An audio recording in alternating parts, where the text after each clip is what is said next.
ఇప్పటి వరకు మీరు చాలా కథలు వినే ఉంటారు. కానీ ఇది చూసిన తర్వాత మీరు ఆశ్చర్యానికి, భయభ్రాంతులకి గురవుతారు. ఈ సంఘటన చైనాలో జరిగింది. ఇంకా ఆలస్యం చేయకుండా కథలోకి వెళ్ళిపోవాలి. చైనా రాజధాని బీజింగ్ నుంచి కొన్ని కిలోమీటర్ల దూరంలో ఉన్న ఈ వాంగ్మింగ్ యువాంగ్ బస్ టెర్మినల్స్. అది నవంబర్ 14, 1995 రాత్రి. చాలా పొద్దుపోయింది. ఒక బస్సు అప్పుడే అక్కడి నుండి బయలుదేరింది. బస్ నెంబర్ వచ్చేసి 375. యువాంగ్ బస్ టెర్మినల్స్ నుండి ఫ్రాగ్రెంట్ హిల్స్కి ఉన్న దూరం దాదాపు 16 కిలోమీటర్లు. ఆ బస్ బయలుదేరే సమయానికి ఆ బస్సులో బస్ డ్రైవర్ అండ్ ఒక లేడీ కండక్టర్ మాత్రమే ఉన్నారు. ఆ టెర్మినల్స్ నుంచి 2 స్టాప్స్ తర్వాత సమ్మర్ ప్యాలెస్లో ఉండే బస్ స్టాప్ దగ్గర ఆగుతుంది. ఆ బస్ స్టాప్లో ఒక వృద్ధురాలు మరియు 20 సంవత్సరాల కుర్రాడు, అలాగే ఒక యంగ్ కపుల్ కూడా బస్సు ఎక్కుతున్నారు. ఆ యంగ్ కపుల్ డ్రైవర్ వెనకాల సీట్లో, ఆ 20 సంవత్సరాల కుర్రాడు డోర్కి బ్యాక్ సైడ్ ఉన్న సీట్లో, ఆ వృద్ధ మహిళ ఆ యువకుడి వెనక సీట్లో కూర్చున్నారు. బస్సు అక్కడి నుంచి బయలుదేరింది. ఆ బస్ ప్రయాణించే రూట్ వచ్చేసి సిటీ అవుట్స్కట్స్లో ఉంది. అర్ధరాత్రి కావడంతో ఆ దారంతా చాలా నిశ్శబ్దంగా ఉంది. నవంబర్ నెల కావడంతో చలి కూడా చాలా ఎక్కువగా ఉంది. ఆ దారంతా ఆ బస్సు హెడ్ లైట్ వెలుతురు, ఆ బస్సు యొక్క ఇంజిన్ శబ్దం తప్ప ఇంకేమీ వినిపించడం లేదు. ఒక 2-3 స్టాపుల తర్వాత ఇద్దరు వ్యక్తులు బస్సు ఆపండి అన్నట్లుగా బస్సు వైపు చేయి చూపించారు. కానీ డ్రైవర్ ఆపాలనుకోలేదు. ఎందుకు అంటే అది స్టాప్ కాకపోవడం వల్ల. కానీ లేడీ కండక్టర్ డ్రైవర్తో ఈ రూట్లో ఇదే లాస్ట్ బస్ అని, ప్లీజ్ ఆపండి అని రిక్వెస్ట్ చేసింది. డ్రైవర్ కూడా అది కూడా నిజమే, ఇప్పుడు బస్సు ఆపకపోతే వాళ్ళు ఈ రాత్రంతా ఇబ్బంది పడాల్సిందే ఏమో అని జాలిపడి బస్సు ఆపారు. వాళ్ళు బస్సు ఎక్కారు. కానీ వాళ్ళు బస్సు ఆపినప్పుడు ఇద్దరుగా కనిపించారు. కానీ బస్సు ఎక్కిన తర్వాత ముగ్గురు ఉన్నారు. వాళ్ళిద్దరి మధ్యలో ఒక వ్యక్తి ఆ ఇద్దరు భుజాల మీద చేతులు వేసి తలను ముందుకు వాల్చి ఉంది. అతని ముఖం కూడా కనిపించకుండా తన జుట్టంతా కవర్ చేస్తుంది. వాళ్ళు బస్సులోకి వచ్చాక వెళ్ళి చివరి వరుసలో కూర్చున్నారు. వాళ్ళ వస్త్రధారణ కూడా చూడడానికి ఏదో రాజ కుటుంబీకులకు సంబంధించినవిగా ఉన్నాయి. వాళ్ళ ముఖాలు కూడా చాలా తెల్లగా పాలిపోయినట్లుగా ఉంది. బస్సు ఆ చీకట్లో వెళ్తూ ఉంది. కానీ బస్సులో ఉన్న మిగిలిన ప్రయాణికులు వాళ్ళని చూసి భయపడుతున్నారు. ఒకరి ముఖాలు ఒకరు చూసుకొని ఆందోళనతో ఉన్నారు.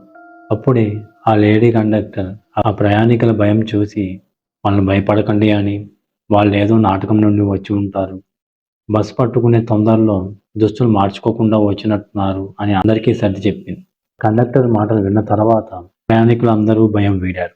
ఆ వృద్ధ మహిళ మాత్రం కంగారుగా మాటి మాటికి వెనక్కి తిరిగి చూస్తూ ఉంది. ఒక 2-3 స్టాపుల తర్వాత ఆ కపుల్ దిగవలసిన స్టాప్ వచ్చేస్తుంది. ఇప్పుడు ఆ బస్సులో ఆ యువకుడు, వృద్ధ మహిళ, బస్ డ్రైవర్, కండక్టర్ మరియు ఆ ముగ్గురు మాత్రమే ఉన్నారు. ఆ వృద్ధ మహిళ ఇంకా కంగారుగానే ఉంది. బస్సు ఇంకొంచెం ముందుకు వెళ్ళాక ఆ వృద్ధ మహిళ ఆ 20 ఏళ్ల యువకుడి మీదకి గొడవకి దిగారు. కండక్టర్ వచ్చి ఏమైందని అడగ్గా ఆ వృద్ధ మహిళ నా పర్స్ దొంగిలించాడు అని చెప్పింది. వెంటనే ఆ యువకుడు నేను తీసుకోలేదు, నాకేం తెలియదు అన్నాడు. కానీ ఆ వృద్ధ మహిళ పెద్దగా అరుస్తూ నెక్స్ట్ స్టాప్లో బస్సు ఆపండి అని, అతన్ని పోలీస్ స్టేషన్లో అప్పగిస్తాను అని చెప్పింది. కండక్టర్ ఎంత చెప్పినా వినుకోలేదు.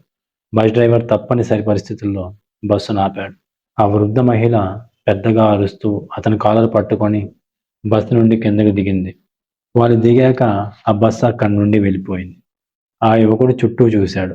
కానీ అక్కడ ఏ పోలీస్ స్టేషన్ కూడా లేదు. వెంటనే ఆ యువకుడు ఆ వృద్ధ మహిళ మీద కోపంతో మీరెందుకు ఇలా చేశారు, అనవసరంగా నా మీద నింద మోపారు, మీ వల్ల నా బస్ మిస్ అయ్యాను అని కోపంగా చూస్తాడు. నన్ను క్షమించు, నీ తప్పేమీ లేదు, నేను కావాలని ఎవరికి అనుమానం రాకుండా నేను బస్సులోంచి దించడానికి ఇంతకన్నా నాకు వేరే మార్గం కనిపించలేదు, మీరెందుకు ఇలా చేశారు అని ఆ యువకుడు అడిగాడు. అప్పుడు ఆ వృద్ధ మహిళ నీకు బస్సు ఎక్కిన ఆ ముగ్గురు గుర్తున్నారు కదా, వాళ్ళు చాలా విచిత్రంగా ఉన్నారు, నాకు మొదటి నుండి అనుమానంగానే ఉంది, అందుకే మాటి మాటికి వాళ్ళని గమనించాను. ఒక సమయంలో కిటికీ నుండి వేగంగా వచ్చిన గాలి వల్ల వాళ్ళ దుస్తులు ఎగిరాయి. అప్పుడు చూశాను, వాళ్ళకు అసలు కాళ్ళే లేవు. అది విన్నాక ఆ యువకుడికి ఒక్కసారిగా చెమటలు పట్టాయి. ఇంక వాళ్ళిద్దరూ కలిసి దగ్గరలో ఉన్న పోలీస్ స్టేషన్‌కి వెళ్లి జరిగింది చెప్పారు. కానీ పోలీసులు వాళ్ళు చెప్పింది నమ్మలేకపోయారు. వాళ్ళిద్దరేదో ప్రాంక్ చేస్తున్నారని, లేక ఏదో భ్రమ పడ్డారు అని అనుకున్నారు. కానీ ఆ బస్ 14 నవంబర్ రాత్రి ఆ బస్ డిపోట్‌కి చేరుకోలేదు. ఆ తర్వాత రోజుకి కూడా ఆ బస్ ఆ డిపోకి చేరుకోలేదు. దానికి సంబంధించిన డిపో మేనేజ్మెంట్ వాళ్ళు దగ్గరలో పోలీస్ స్టేషన్‌లో కంప్లెయింట్ ఇచ్చారు. అప్పుడే పోలీసులకు ఆ యువకుడు మరియు వృద్ధ మహిళ గుర్తొచ్చారు. పోలీసులు వాళ్ళని పిలిచి విచారణ చేశారు. ఆ తర్వాత అన్ని న్యూస్ ఛానల్స్ అండ్ పత్రికల్లో ఈ వార్త వెలువడింది. జనాలు భయభ్రాంతులకు గురయ్యారు. ఆ వార్త ఒక సంచలనంగా మారింది. పోలీసులకు అది సవాలుగా మారింది. పోలీసులు ఎంక్వైరీ స్టార్ట్ చేశారు. ఆ బస్సు వెళ్ళే రూట్ అంతా చెక్ చేశారు. ఆ బస్సు గురించి కానీ, లేదా ఆ లేడీ కండక్టర్ మరియు ఆ బస్ డ్రైవర్ గురించి కానీ ఏం తెలియలేదు. ఇలా జరుగుతూ ఉండగా 15 నవంబర్ 1995 పోలీసులకు అక్కడికి దగ్గరలో ఉన్న సరస్సులో ఒక బస్సు మునిగిపోయింది అని సమాచారం వచ్చింది. పోలీసులు ఉన్నపళంగా అక్కడికి వెళ్లారు. క్రెయిన్ సాయంతో బస్సుని బయటకు తీశారు. ఆ బస్ ఏదో కాదు. 2 రోజుల క్రితం మిస్ అయిపోయిన బస్ 375. పోలీసులకి ఆ బస్సులో 3 శవాలు దొరికాయి.